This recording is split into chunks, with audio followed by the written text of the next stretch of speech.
Welcome, fellow seekers of truth and beauty. This is Dana with Energy Over Matter, and we are doing podcast number 19 today, where I'm going to be reviewing yoga with you. And this is a place where my heart has resided at for many years, and I'm happy to share that with you. And actually, with this video, I'm also going to be attaching in the show notes a link to another video, which is Chair MS Yoga. And that's kind of what we're going to center around today because like many of you, my yoga journey looked a little bit different due to my own disability.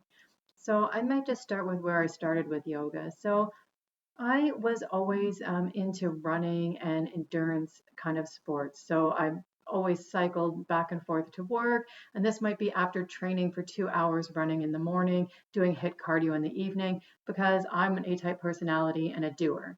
And I always kind of believed, go big or go home. I trained hard, I trained long. And I didn't really think that you were working out unless your face was red and you were sweating and you felt spent at the end of it. So the first couple times somebody invited me to do yoga, I was like, it's pretty boring. I don't know about just like sitting on the floor in these poses. I don't really know why I'm doing this because I'd always stretched anyway because I was always flexible and actually hypermobile, which I might cover one day in a different video because being hypermobile actually can cause neurological disturbances for some people, but that's for another time.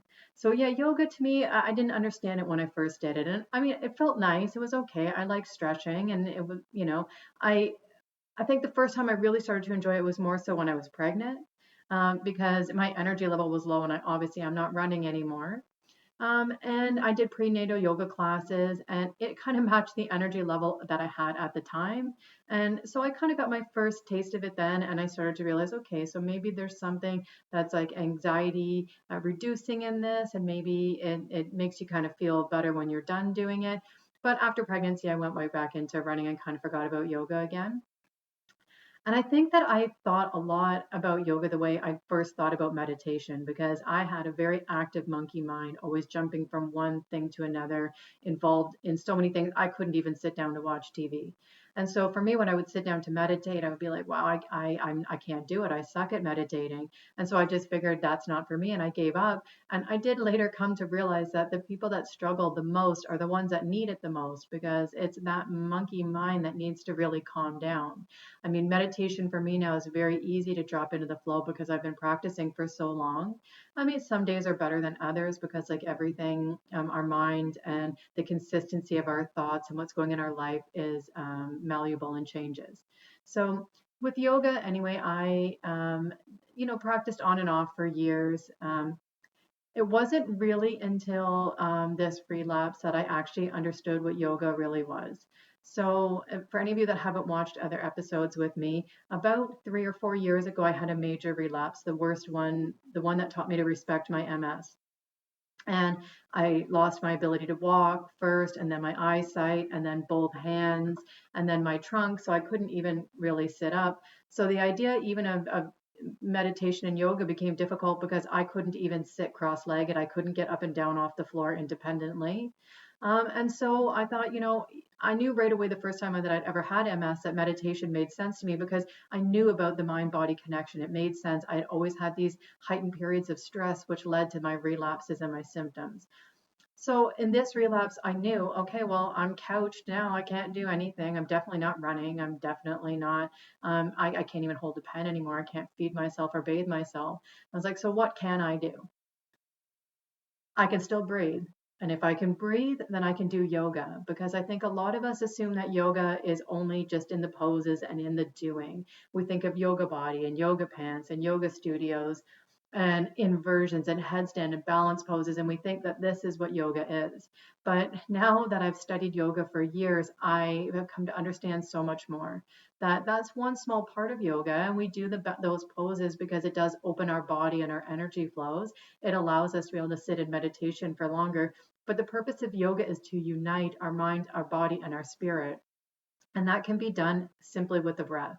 And so that's where I started. I would just lay on the floor and I would visualize. I started listening more to Joe Dispenza. I knew who he was, but I went back to that because I thought, okay, this is exactly where I'm at right now. I need a miracle and I need some spontaneous cure. I need something that's going to get me up off the floor. So I'm going to figure out how to practice gratitude when I really feel like I don't have anything to be grateful for.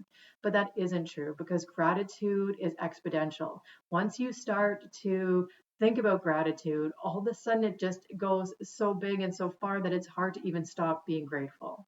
So I would lay there and I would think about the things that I wanted to do, what I still could do. I still had a beautiful family. I still had a beautiful home. I had a nice enough job and benefit package before this that I was still financially secure even in this very dark moment. And I still had my mind. And maybe it was actually a gift now that I had to slow down a little bit and re get to know myself and reconnect to my spirit and my purpose. And so I just laid there. I laid there and I breathed and I visualized. And the things that I visualized was hiking with my dog and kayaking somewhere tropical and beautiful, both of which, by the way, came true. So, right there is your first little piece of you can hope for yourself too, because my manifestations did come true. And so after I meditated for a little while and I visualized where I wanted to go, and it is powerful. Anyone that hasn't practiced visualization and manifesting, your mind doesn't know the difference between a made up vision and a real one. So you can get the same benefits of doing something for real by just doing it in your mind first. So anyway, after I started to get a little bit better, and it wasn't just the meditation, that was also diet. I talk about that in other videos too, and there was other things I was doing. But eventually, I got to the point where I was like, okay, even though I can't feel my hands, I can use these numb hands to put myself into poses and move my legs. So laying down on the floor, I started doing yin yoga. And talking before about how yoga seemed boring to me, definitely yin yoga was one I wasn't doing. I was doing hot yoga and vinyasa and power yoga, things that it was more of a moving with the breath and a flow. But all of a sudden, I'm like, okay, yin yoga is where I'm at. Restorative yoga, therapeutic yoga, things where I'm actually now just on the floor. And when we talk about yoga and how it connects us back into our body, that's really important when people have MS because we lose the ability for interoception, which is the ability to feel where we are in space internally, and exteroception. So the sensation and touch and the pressure when we're standing or we're sitting, and then proprioception, which is where we are in space. And with all of these things impaired, there's actually a risk then that you can actually overstretch because if you can't feel the stretch. So really all of a sudden actually yoga became much more clear to me. Yoga wasn't just about, well, I already had a pretty strong body that could balance. So all I was kind of just doing was standing here and yeah, you couldn't totally drift off or you might tip over, but you were pretty okay to wander a little bit. But all of a sudden during this relapse, I actually really learned how much focus was required, especially when you takes a lot of energy to do anything. And those of you suffering with any illness know that all of a sudden things that are so small and we take for granted before become like monumental tasks for us. And so figuring out how to put my body into position and how to really slow down and to really think about where was my body at before when I could feel it? And am I pushing past that or am I right at the range? And where am I? It required a whole new level of internal awareness as the sakshi or the witness, as the person that I had to like pull on all of these things inside of myself. And so over time, I got doing the yin yoga on the floor, and I eventually started to be able to independently go from sitting down to standing up as long as I had, chairs or things to pull myself up. And then I started with chair yoga, and eventually from chair yoga to standing up but holding on to something to do yoga. And now, this is what I'm going to talk about another real lesson in yoga. I eventually did earn my yoga teacher training certificate. I am registered yoga teacher now. Um, and that would seem like an amazing accomplishment. And for anybody listening, they'd be like, wow, that's amazing. You went from being bedbound and unable to care for yourself to all of a sudden now you can teach yoga. But I'm going to tell you right now, again, what the real lessons of yoga are and what it's really taught me. The amazing accomplishment was not obtaining that certificate. The real amazing transformation came from letting go of the ego and understanding that part of yoga. Because yeah, okay, I can stand up now. I have the training certificate now, but I still can't do tree pose. I still can't do dancer's pose. I can't do headstands. And these things that even back in the day when I was just a, once in a while yoga practitioner, I could do all of those things amazing because I could snowboard and I could, do all of these things that required balance. And all of a sudden now here I am, much more trained, much more knowledgeable, a practitioner and a teacher of yoga, and I can't do some of these basic poses myself. And that's where I let go of my ego. And that's where the real transformation starts to happen. Because up until this point, even though I was worrying and working towards manifesting these things that I wanted, I hadn't really let go of the things that I had lost. I was still thinking to myself, I'm a runner. I'm a dancer and I'm an artist. And all of a sudden now I can't even tie shoelaces. I can't zip up my running jacket. I can't even walk to the mailbox, let alone go for a run. I can't hold a pen. How am I ever going to paint again? How am I going to draw again? I can't even, sign my name on a piece of paper. And those things were still crushing me all the time. And they were still sitting with me all of the time. And it was only through studying the real lessons of yoga and going back to like the spiritual path and what we're really doing when we're practicing yoga, which it's not tree pose, it's not dancer pose. It is this dissolution of the ego, because the person who identified before as those persons that did these things, that's all it was. Those are just experiences that this body had had in the past. They are not me. And I'm not sure where it is that you started and where you fell to and where you climbed back up to and where you are on your path, but I'm sure that you can relate to this feeling of being disheartened.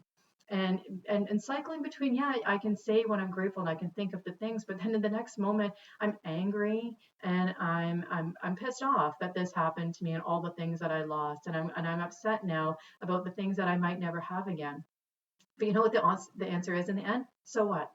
So what if I never paint a picture again? It doesn't change the fact that I painted all those beautiful paintings. It doesn't change the fact that I did those marathons and I got those medals. And it doesn't change the fact that I'm happy right now. That wherever I am right now is exactly where I'm supposed to be, and wherever you are is exactly where you are supposed to be. And even if that's hard pill to swallow sometimes, there are so many lessons in the moment that you're living right now. And that's what yoga is teaching us. It's teaching us grace. It's teaching us compassion for ourselves, compassion for other people.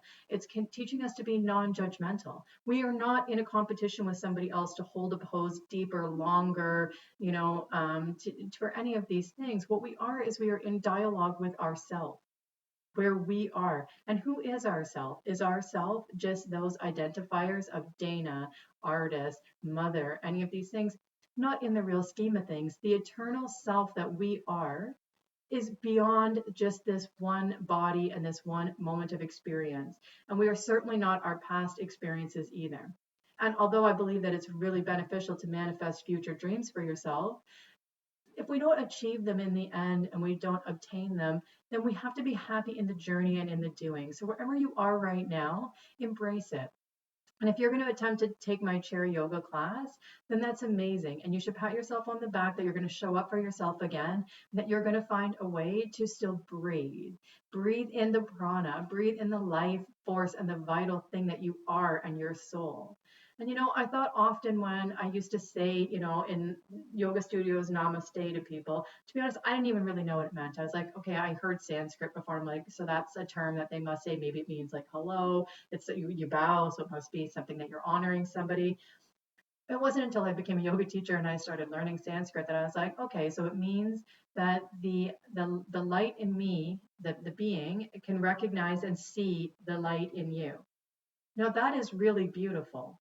And that's something now that again we should slow down and think about that. My light being, the one that is eternal and forever, that is in the quantum field, and that soul is not a physical body. It's not really three-dimensional. That is just the three-dimensional body is just compressed prana giving us form right now. It's energy being held together to make this body. And that body creates a separation between me and you, making time and space. So you feel like a different thing than me. But the truth is that we're all part of one shared energy source, and that is eternal. And so there is no need for me to feel like this diagnosis, that your diagnosis is you, and that this is your fate, and that this is all that there is going to be, that you need to grieve it and that you need to be upset about it. Please don't. Just embrace it. Accept that this is the moment you're living right now, that there's a valuable lesson in this. And yes, there is, because I wouldn't have learned yoga and the beauty of this, and I wouldn't have learned about energy healing. I wouldn't have changed careers and passion, and I wouldn't be helping people right now and feeling satisfied for it unless that relapse happened to me and it humbled me and it put me back down on the ground. And it put me down there, and yeah, I cried down there, and I did have to dissolve my ego in order to stand back up again. But the version of me standing up right now is more beautiful and is better than the version that came before, because I have so much more compassion now for other people. And I've also learned to love myself at a much deeper level. And I hope that you could do that too. And I hope that you find that through yoga. And so, before I was only worried about teaching just individually one on one, and I still want to do that. And if you're in my area in Newmarket, Ontario, please reach out to me. I'd love to work with you one on one. I also can do it online as well. So for anybody that lives outside of that area. But I know that some people can't afford it, and some people maybe they're a little ashamed to start with where they are. So if you just want to do an online video where you could just do it in the privacy of your home, because that way if you need to pause the video because it's too much for you, or if there's one pose that you're just not capable of doing, then you can just let go of that judgment and shame on it and just pat yourself on the back that you're just going to take another breath. Because as long as you can breathe, you can do yoga. And as long as you can breathe, then you're still living. And there still is a version of yourself and a version of your life that is worth living. And you need to embrace it, because it's not a dress rehearsal. This is it. This is the life that you're living right now. And so, whatever that is, please find the beauty in it and experience it to the fullest. So I'm going to leave it off at that. Please see the link below to the Yoga MS video if you're interested in participating. Otherwise, have a blessed day and a blessed life. Namaste.